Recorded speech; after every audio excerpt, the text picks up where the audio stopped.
Ya estamos de regreso en la radio con Aarón Tapia. No son relaciones públicas, es periodismo sin tapujos ni mordazas. Hay algunos comentarios ahorita, si me da oportunidad los leo, los voy a leer todos por supuesto, pero híjole, vamos a ver si nos da chance al aire porque pues se nos extendió con Doraluz, un tema muy escabroso, pero hay un tema muy interesante aquí también que nos trae Rodolfo Montes de Oca. Y bueno, vale la pena, le quito los minutos, ya veremos si nos da chance entonces de leerlo al aire, los comentarios. Por supuesto que lo vamos a leer todos, pero pues, como dice uno por allá, rompimos los protocolos. Pero bueno, a ver, Rodolfo, gracias por estar acá como cada 15 días. Con temas relevantes y algo también escabrosos, ¿no? A ver, ¿cómo que si agarran a algunos funcionarios, algunos funcionarios, hipotéticamente, por supuesto, ¿no? Con enriquecimiento ilícito y no pueden ser encarcelados? Sí. Esto es desde el actual. No me digas que lo metió en el paquete de reforma que hicieron un chanchullo. Te platico los tiempos. Primero que nada, buenas tardes. Muchas gracias por recibirme aquí en tu ágora. Y un saludo a toda tu audiencia. Pues mira, voy a hacerlo bien más... dicho, ¿ves, chiquitín? Porque luego dicen auditorio es lo físico y la audiencia es que... La gente, eso, pues, no, Rudy. No, radio escucha. Bueno, bien, gracias. A ver, adelante, pues mira, claro, esto me pudiera llevar unas 2 horas, pero voy a tratar de hacerlo en 10, más tardar 15 minutos de exposición para poder llegar al punto que has señalado. Tratando de hacer una exposición teológica, es decir, las causas que generaron la creación de este delito de enriquecimiento ilícito. Hay que recordar que desde la época, pero no muy lejos, desde la Revolución Mexicana, los exrevolucionarios, pues todos se enriquecían, o la gran mayoría, ¿no? Se sabía. Después vinieron aquellos sexenios de Miguel Alemán. La revolución. Exactamente, de López Mateos, de Díaz Ordaz.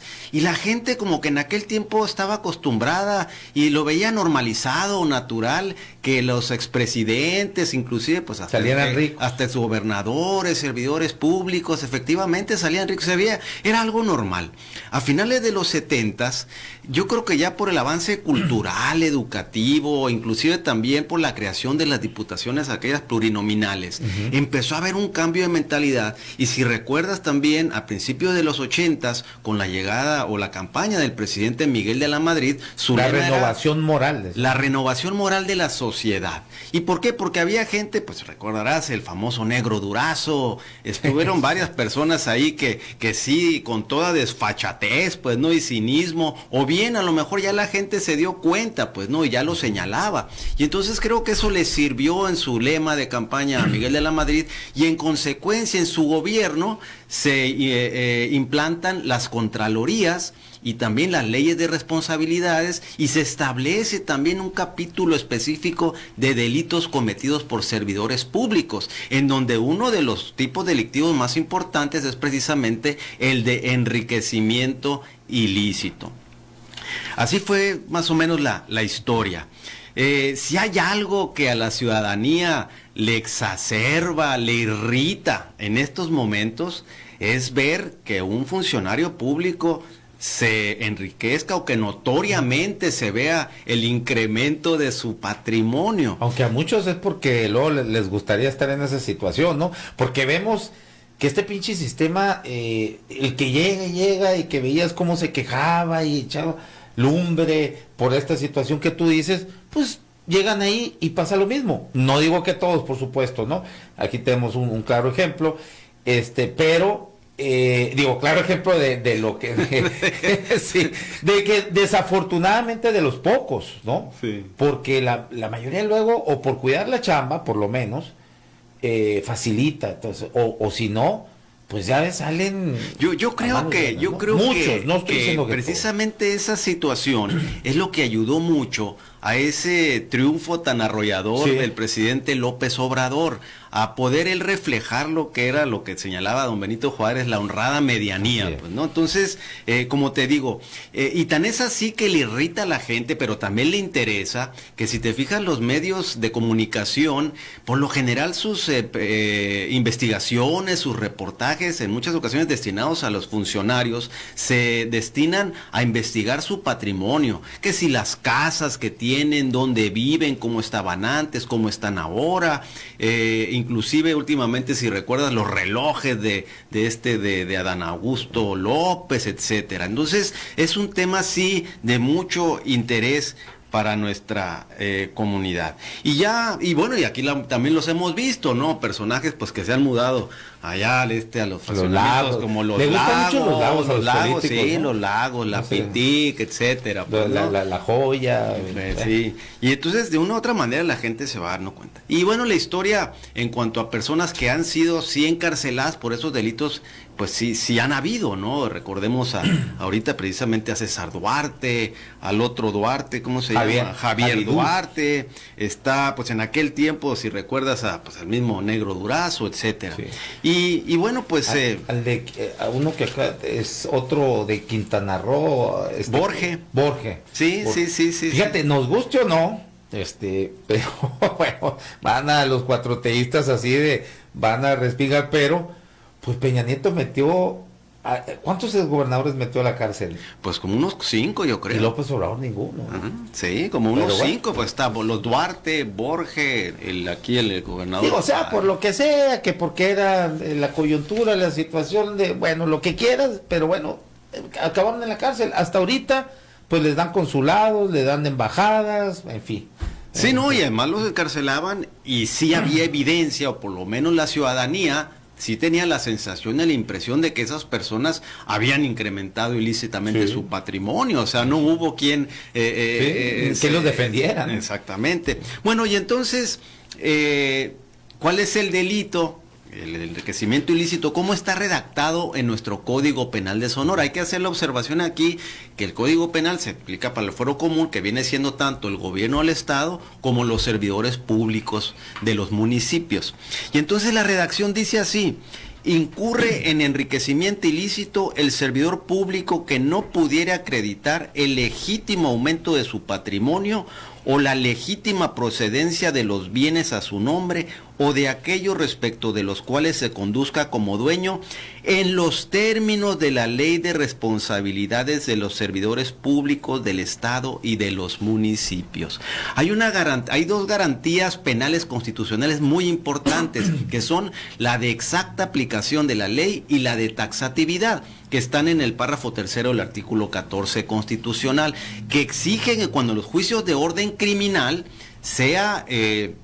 no se pueden aplicar penas por analogía, por mayoría de razón, como se puede hacer en materia civil, y en la taxatividad, que la descripción del tipo que se le va a aplicar tenga simetría exacta con la conducta que se está sancionando. A ver en español, ¿para qué? La taxatividad quiere decir, hay una descripción típica, una conducta, y que la conducta que realizaste encuadre de manera perfecta con esa redacción, con esa descripción. Esa es la taxatividad. Y en materia penal es sumamente estricta, porque es la ratio legis, es la última ratio. Es decir, exactamente, es la expresión más agresiva del Estado.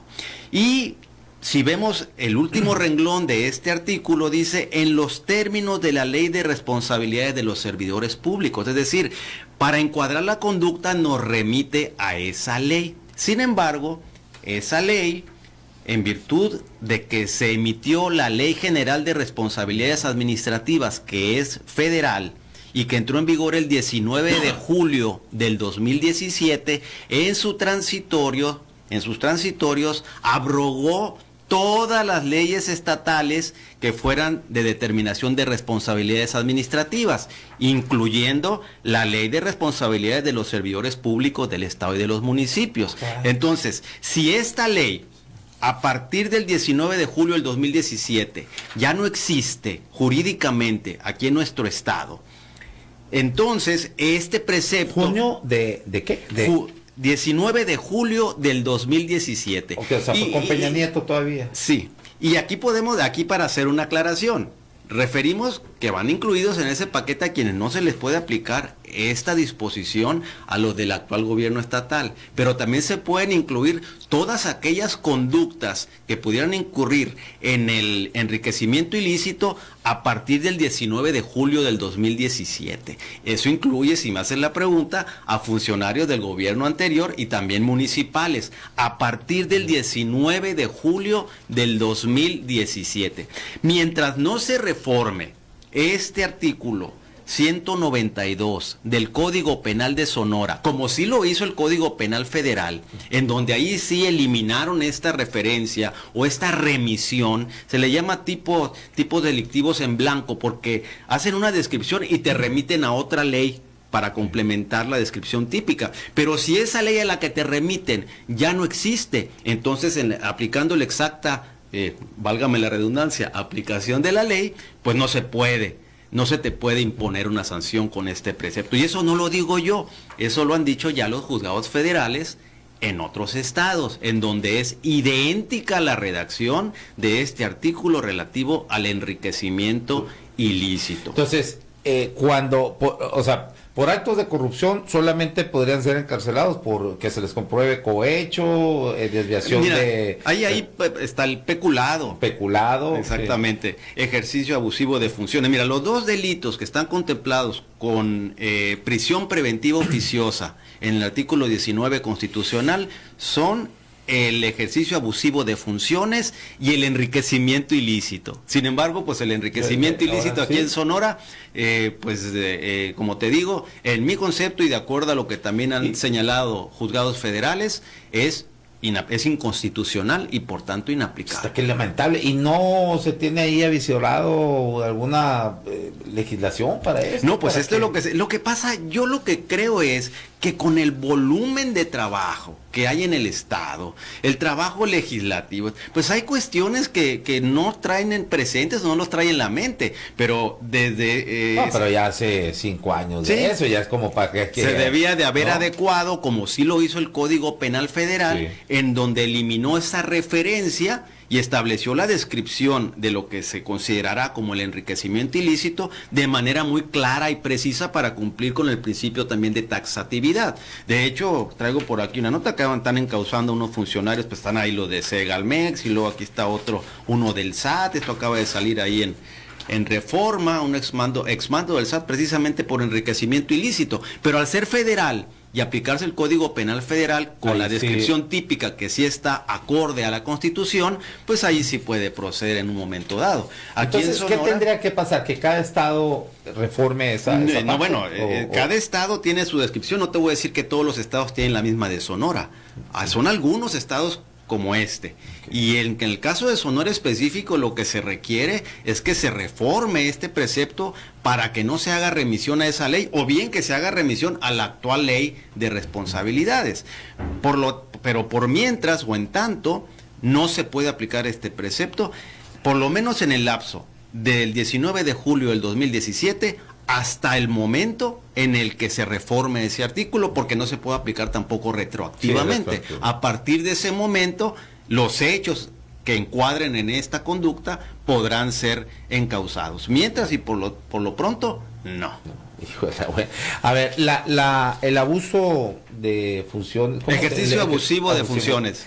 ¿Qué encuadra este delito? O sea, cuando cometes ¿qué, por ejemplo? Mira, por ejemplo, es... Una de las dos fracciones. Una de ellas es cuando tú estás en el servicio público y estás en un área en la que puedes tú orientar, vamos pensando, el desarrollo de la ciudad. Y lo orientas hacia un rumbo donde tú vas a plusvalizar tus propiedades. ¿Sí? Y lo otro, y la primera fracción, si mal no recuerdo, es cuando celebras actos, contratos, concesiones, etcétera, con parientes tuyos hasta el 4º grado. Pero ahorita aquí para no hablar de memoria.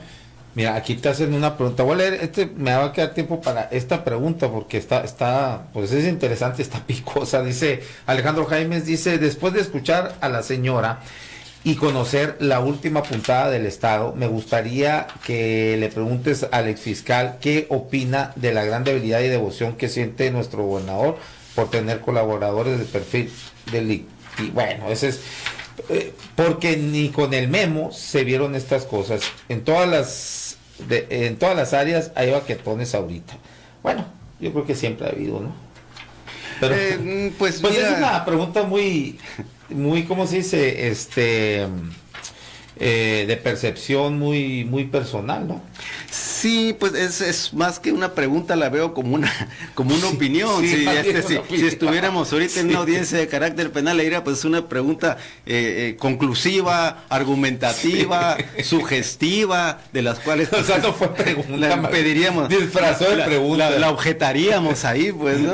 Porque como te digo, pues es una apreciación personal de él y pues yo, como diría también el clásico, muy subjetiva, pues, ¿no? Yo respeto. Pues yo, como dice Bora Milutino. Como diría el clásico, yo respeto. Nos queda un minuto. Bueno, y nomás cerrar con lo que para confirmar lo que me decías del ejercicio abusivo de funciones. Primero, el servidor público que en el desempeño de su empleo, cargo o comisión indebidamente otorgue por sí o por interposición de otra persona contratos, concesiones, permisos o cualquier acto jurídico que produzca beneficios económicos al propio servidor público, a su cónyuge, descendientes o ascendientes, parientes, etc. Es la fracción 1 que te decía ahorita. Y la fracción 2 es lo que te comentaba el desarrollo. Y a su jefe, por ejemplo, ¿no? No, aquí habla el servidor público. Nada. Sí, el que directamente lo haga. Claro, en un momento dado puede haber una coautoría. A lo mejor el gobernador o el presidente municipal o le ordena. Ahí pudiéramos entrar. Para allá pudiéramos entrar en otra figura que es la coautoría o la comisión por omisión, que fue lo que le sucedió a Rosario Robles, por ejemplo, es donde le estaban ahí encuadrando. Y la fracción segunda dice, al servidor público que valiéndose de la información que posea por razón de su empleo, cargo o comisión, sea o no materia de sus funciones y que no sea del conocimiento público, haga por sí o por interpósita persona inversiones, enajenaciones o adquisiciones o cualquier otro acto que le produzca algún beneficio económico indebido al servidor público o a alguna de las personas mencionadas en la primera fracción de este artículo. Es decir, yo te lo dije ya más traducido, cuando ya como un hecho, pues no, cuando un servidor público sabe que para cierto rumbo va a crecer la ciudad, por ejemplo, y creo que a comprar esta fue la etiología, yo creo, de este precepto. Y el primero, pues, es el de celebrar contratos, etcétera, con parientes. Muy bien. Muchísimas gracias, Rodolfo. Nos vemos entonces la otra semana. Hay un tema que tenemos pendiente y creo que varios, el continuar ahí con la injerencia de los medios, hay temas. Y luego ahí. Otro que, bueno, no recuerdo. Hay otras reformas aquí locales que también podemos comentar con mucho gusto. Órale. Muchas gracias. Gracias. Gracias a todos ustedes por la sintonía. Nos vemos y nos escuchamos mañana a las 2 de la tarde acá en la radio con Aarón Tapia. No son relaciones públicas, es periodismo sin tapujos ni morazas. Gracias.